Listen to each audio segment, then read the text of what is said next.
Demak, bu voqeani juda ko'pchilik eshitgan. Bitta bola marhum otasi bilan ralli o'yinida poyga o'ynagan. 4 yoshli bolaga otasi Xbox sovg'a qiladi va 2 yil davomida ota-bola o'sha ralli o'yinini maza qilib o'ynashadi. Afsuski 6 yoshga to'lganida otasi vafot etadi va Xbox'ni chetga olib qo'yadi. Ancha yillardan keyin o'sha Xbox'ni topib oladi va o'yinga nostalgiya uchun kirib ko'radi. Ralli o'yinida agar kim bilsa, Ghost Mode rejimi bor, ya'ni eng zo'r krugni yakunlagan odamni mashinasi arvohga o'xshab o'sha yurgan yo'lidan yuraveradi. U kirganda o'sha otasini mashinasini arvohini ko'radi va u bilan poyga o'ynashni boshlaydi.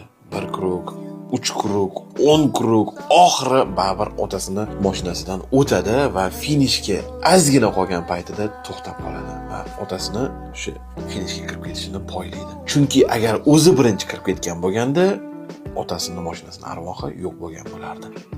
Videoni qanaqa yakunlashni ham bilmayman.